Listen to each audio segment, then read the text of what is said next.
नमस्ते, मैं योगाचार्य शिवानी। स्वागत है आप सभी का हमारे इस चैनल में।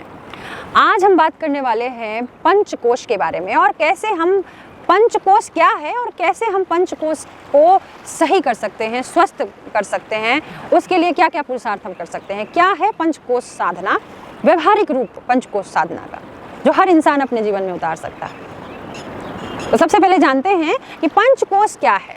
योग में पंचकोश का बहुत चर्चा सुनते हैं। यदि आप योग के पथ पे आगे बढ़ रहे होंगे तो आप पंचकोश के बारे में जरूर सुने होंगे। यदि आप योग के पथ पे नहीं भी हैं, आम जीवन जी रहे हैं, फिर भी ये पंचकोश का महत्व आपके लिए भी है। पंचकोश आखिर है क्या और इसका महत्व हमारे जीवन में कैसे है। अगर यौगिक धारणा को माने, वैसे तो योग जीवन जीने की कला है और ये हर इंसान के लिए उतना ही महत्वपूर्ण है जितना कि एक योगी के लिए। तो योग में पंचकोश के बारे में बहुत चर्चाएं होती हैं और इसका बहुत ज़्यादा महत्व है। कहा जाता है कि पंचकोश, कोश शब्द एक ऐसे संस्कृत शब्द है जिसका अर्थ होता है कि कोई धन धान्य से परिपूर्ण कोई जगह, या फिर आप बोल सकते हैं कोई ऐसा तिजोरी एक तरीके का जिसमें बहुत ही महत्वपूर्ण चीज़ रखा हुआ है, बहुत ही वैल्यूबल जिसको बोल सकते हैं चीज़ रखा हुआ है। कहा जाता है कि हमारा शरीर पंच तत्वों से बना है, पृथ्वी, अग्नि, जल, वायु, आकाश। और ये पंच तत्व हमारे 5 कोशों में बटा हुआ है। 5 लेयर एक तरीके से आप बोल सकते हैं कि कोश का दूसरा अर्थ ये भी है, शाब्दिक अर्थ अगर हम देखें तो एक लेयर, एक आवरण। तो ये 5 आवरण हर मनुष्य के शरीर को अपने अंदर बांध के रखता है। मतलब हर मनुष्य का जो अस्तित्व है वो 5 आवरण से बना हुआ है और ये 5 आवरण एक एक करके एक दूसरे पे हैं और इन 5 आवरण का, इन 5 कोशों का अपना महत्व है। कहा जाता है कि यदि इन 5 कोशों में से किन्हीं भी कोश में अगर किसी तरीके का कोई डिफॉर्मिटी आता है, मतलब किसी तरीके का कोई कमी आती है, तो उसका असर हमारे शारीरिक, मानसिक और हर स्तर पे होता है। हमारे मन और शरीर, हमारी आत्मा, हर स्तर पे उसका प्रभाव देखा जाता है। अगर स्थूल प्रभाव देखें तो बीमारियों के रूप में देखा जा सकता है। तो पंचकोशीय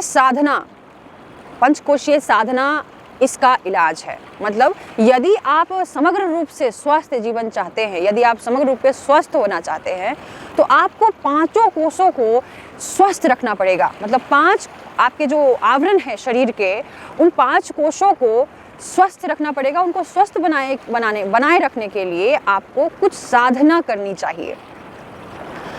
अब क्या साधना है ये जानने से पहले हम जानते हैं कि ये 5 कोश क्या क्या है। सबसे पहला जो आपको दिख रहा है, जो आप स्थूल अपने आँखों से देख सकते हैं अपने शरीर को, तो सबसे पहला जो आपको वो चमड़ी युक्त जो शरीर दिख रहा है स्थूल आँखों से, वो है अन्नमय कोश, जो कहा जाता है अन्न के रस से बना है। जो आप खाते हैं, जो अन्न ग्रहण करते हैं, अंततः उसके रस से वो बना है। तो ठोस शरीर का वो आवरण। अब अन्नमय के बाद आता है प्राणमय, जो वायु आप अंदर लेते हैं ना। अन्नमय कोश पृथ्वी तत्व से ज़्यादा उसमें पृथ्वी तत्व की अधिकता होती है। और जो प्राणमय कोश है उसमें प्राण ऊर्जा, जो आप सांस लेते हैं, वायु तत्व को जो आप अंदर धारण करते हैं, उससे बना है आपका दूसरा आवरण, शरीर का दूसरा आवरण। दूसरा धन एक तरीके का, जो बोलते हैं ना स्वास्थ्य धन, तो दूसरा आवरण आपका बना है प्राण से, प्राण ऊर्जा, वायु, अगर उसको हम वैज्ञानिक नाम से अगर बोले तो ऑक्सीजन। अब तीसरा आवरण है मनोमय कोश। मनोमय कोश अर्थात क्या, हमारे विचार, हम जो भी सोचते हैं, हमारे थॉट्स जो सोचते हैं, जो हमारी भावनाएं होती हैं, जो विचार हम करते हैं, वो सभी मनोमय कोश में आता है। क्योंकि कहा जाता है कि हम वही हैं जो हम सोचते हैं। तो इसका ये ऐसे ही ये बात नहीं बोली गई है, इसका बहुत ही गहरा अर्थ है। तो मनोमय कोश में हमारे विचार, हम जो सोचते हैं, हमारे जो भाव हैं वो आते हैं। तो विचार की शुद्धि भी इसलिए बहुत आवश्यक है। मन से संबंधित ये आवरण। अब जो अगला आवरण है चौथा, वो है विज्ञानमय आवरण।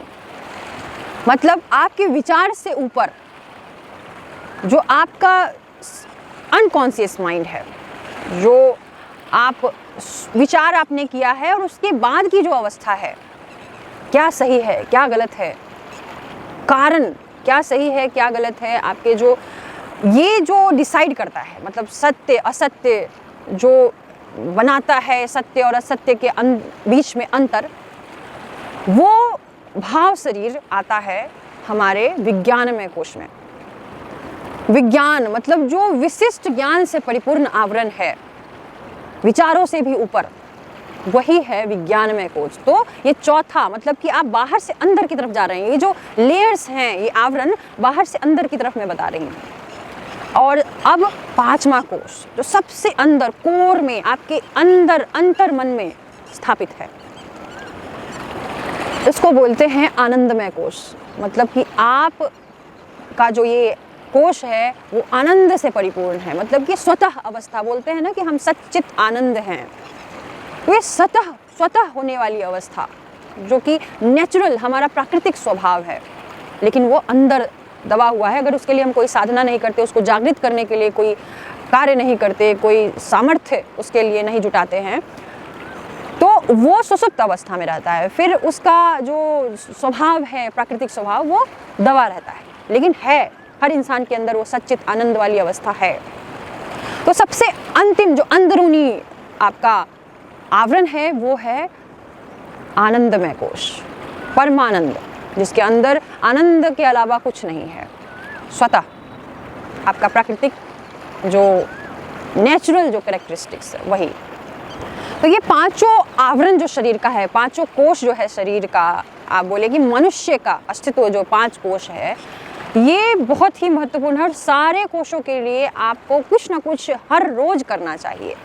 हम अक्सर अपने स्थूल शरीर, ये जो अन्नमय कोश है और ज़्यादा से ज़्यादा प्राणमय कोश, दोनों के लिए ही ज़्यादा से ज़्यादा हम कुछ काम करते हैं या उनको सही करने के लिए कुछ काम करते हैं। तो अन्न खाते हैं, खाना खाते हैं, तो अपने आप ही अन्नमय कोश थोड़ा थोड़ा चलता रहता है, उसमें भी हम कुछ भी खाते रहते हैं। सांस लेते ही रहते हैं, तो उसके लिए कोई अलग से हम कुछ करते नहीं हैं, तो वो भी जैसे तैसे चलता रहता है। और मनोमय कोश के लिए हम अगर बहुत ज़्यादा मन से परेशान हो जाते हैं तो थोड़ा बहुत हम कुछ भी साधना थोड़ा बहुत कर लेते हैं, वो भी परेशान होने के बाद। तो इसलिए आज के जो मानव जीवन है, आज का जो मनुष्य है, वो बीमार है, हर तरीके से बीमार है। तो ये जानना बहुत ज़रूरी है कि हमारा जो 5 कोश है, पांचों कोशों को अन्न चाहिए, उसका अन्न चाहिए। पांचों कोशों के मजबूती के लिए जो साधनाएं बनी हैं वो हमको हर रोज करना जरूरी है। सिर्फ अन्न ग्रहण करने और सांस लेने से हम स्वस्थ नहीं हो सकते। आपके पास बहुत धन हो, आपके पास सब कुछ हो, अर्थ हो, लेकिन फिर भी आप उस चीज़ को, उस धन को आप नहीं अपने जीवन में उसका खुशी बना सकते हैं, एंजॉय नहीं कर सकते।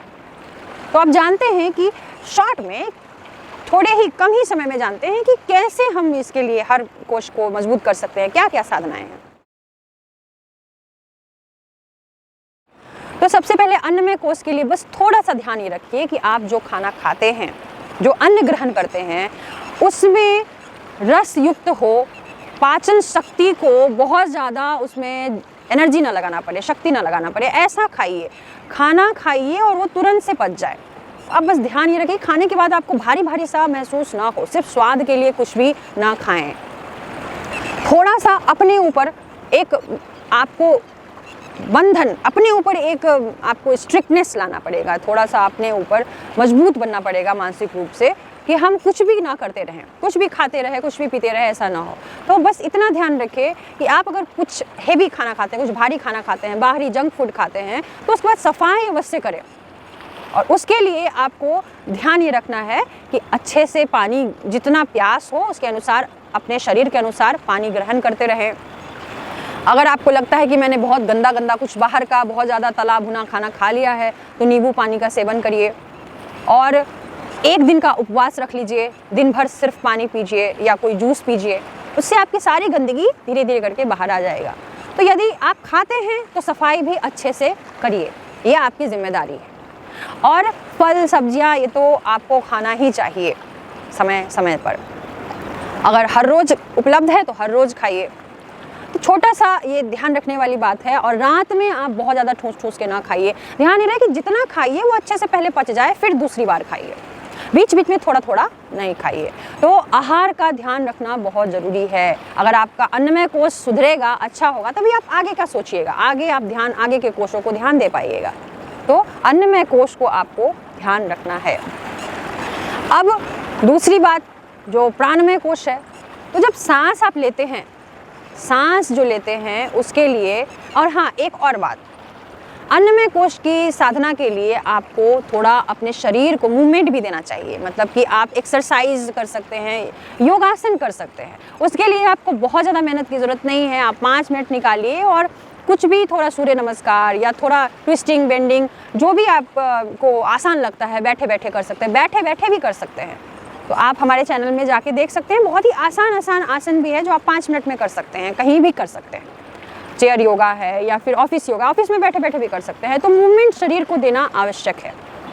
अन्नमय कोष इससे भी मजबूत होता है। अब दूसरा प्राणमय कोष जो है, उसके लिए आपको सांसों का अभ्यास करना आवश्यक है, प्राणायाम करना आवश्यक है। अब सांस तो आप हमेशा लेते हैं, बस ध्यान ये रखना है कि सांस हम ध्यान से लें। तो दिन में कोई ऐसा कुछ, कभी भी ऐसे समय निकाल लीजिए कि हम थोड़ा सा आंखें बंद करके सांस जो ले रहे हैं, सांसों को लेने और छोड़ने की प्रक्रिया है, उस पर हम ध्यान लगा लें। मतलब उसको हम देख लें कि सही से जा रहा है या नहीं, हम पूरा सांस ले रहे हैं कि नहीं, फेफड़े को पूरा उपयोग कर रहे हैं कि नहीं। तो आधा सांस ना लें, पूरा सांस अंदर भरिए, फेफड़े को पूरा खोलिए और पूरा सांस बाहर छोड़िए। तो कम से कम 5-10 बार बीच बीच में, आप काम के ही बीच बीच में करते रहिए, तो आपका यही प्राणायाम हो जाएगा। और आप चाहें तो कुछ छाती से सांस लीजिए, छाती को ऊपर नीचे करते हुए सांस लीजिए, जो अक्सर हम लेते हैं। फिर पेट से भी सांस लेने की कोशिश कीजिए, सांस लीजिए, पेट को बाहर निकालिए, सांस छोड़िए, पेट को अंदर करिए। तो ये यौगिक श्वसन है। इस तरीके से आप थोड़ा सा अपने जो आपका हृदय है उस पर आपका जो प्रेशर है वो कम होता है।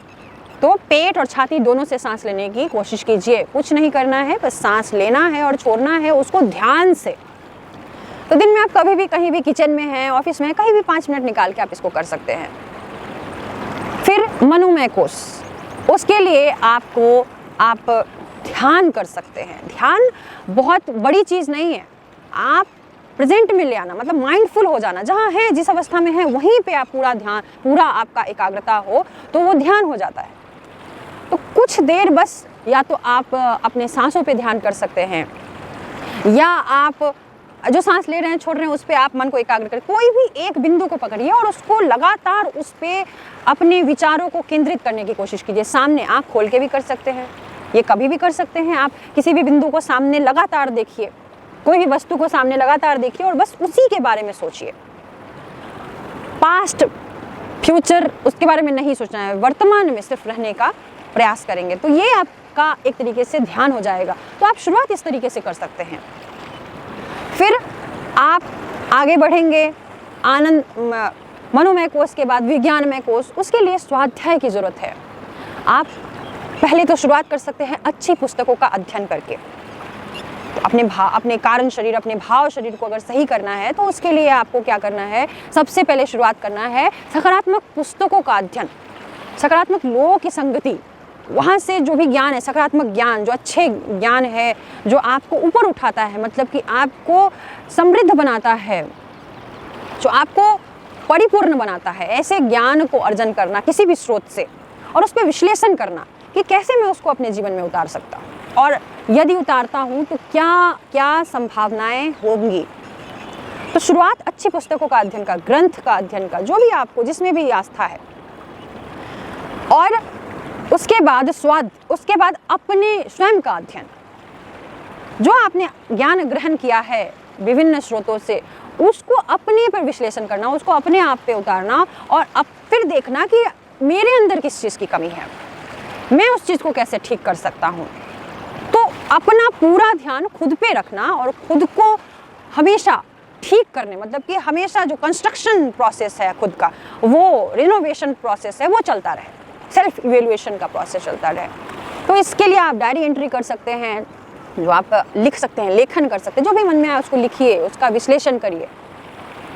या फिर आईने के सामने बैठ के आप स्वयं से बात कर सकते हैं, आंखें बंद करके स्वयं से बात कर सकते हैं, अकेले बैठ के प्रकृति को देख सकते हैं और बस प्रकृति के जो भी तत्व हैं उनसे अपनी बातों को शेयर कर सकते हैं।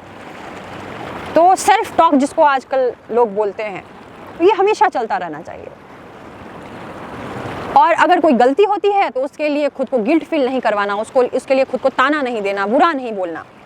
तो और जो अच्छा हो उसके लिए खुद को मोटिवेट करना, आगे और अच्छा करना, माफ़ करना खुद को, बुराइयों के लिए, गलतियों के लिए और अच्छाई के लिए उसको प्रेरित करना। तो ये सब आपके विज्ञानमय कोष को, विशिष्ट ज्ञान आपके अंदर डालेगा, स्वयं को सुधारिएगा, आप स्वयं को और आगे बढ़ाइएगा। फिर आता है आनंदमय कोष। तो अगर आप ये अन्नमय, प्राणमय, मनोमय, विज्ञानमय का साधना अगर सिर्फ करते हैं तो अपने आप ही आप आनंद की तरफ जाइएगा, अपने आप ही आनंद की तरफ, स्वतः आपके पास सच्चित आनंद वाली अवस्था आने लगेगी। आनंदमय कोष में आपको, आनंदमय कोष के लिए आपको ज़्यादा कोई किसी तरीके का पुरुषार्थ की ज़रूरत नहीं है। आप अपने आप ही उन सारे कोषों को, अगर आप रोज़ उन सारे कोषों के लिए, जो 4 कोष हैं उनके लिए कार्य करते हैं, पुरुषार्थ करते हैं, तो आनंदमय कोष की अवस्था में अपने आप ही आप आने लगते हैं। आप आनंद की अनुभूति करेंगे, हर चीज़ जो संसार में होगा वो आपको आनंद देने लगेगा। तो बड़ी बड़ी बातें नहीं, छोटी छोटी बातों से, छोटे छोटे अभ्यास, छोटे छोटे जो आदतें हैं आपकी, उसको अगर थोड़ा सा आप बदलते हैं तो आपका जीवन बहुत ही सुंदर होगा। हर चीज़ को आप एंजॉय करिएगा, आपके पास जो भी होगा उसको आप, उसके खुशी को महसूस कर पाइएगा।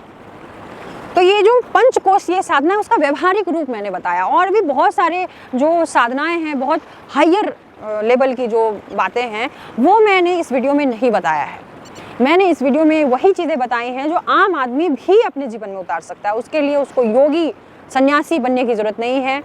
आप घर में रहते हुए जिस भी अवस्था में रहते हैं उस अवस्था में आप पुरुषार्थ कर सकते हैं, अपने जीवन को सुंदर बनाने का प्रयास कर सकते हैं। तो आशा है आप ये 5 कोषों के बारे में आपने जो जाना उसको अपने दोस्तों, परिवारजनों में ज़रूर साझा कीजिए, इस वीडियो को ज़रूर साझा कीजिए, क्योंकि ये बेकार की बात नहीं है।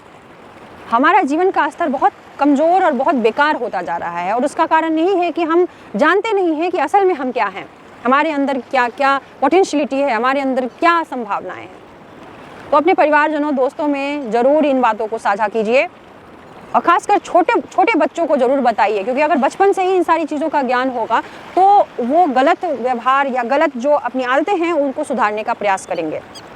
और अपने बच्चों को अगर अच्छा व्यवहार देना है, अच्छा आदत देना है, तो हम बड़ों को भी उसको अपने जीवन में उतारने का प्रयास करना होगा।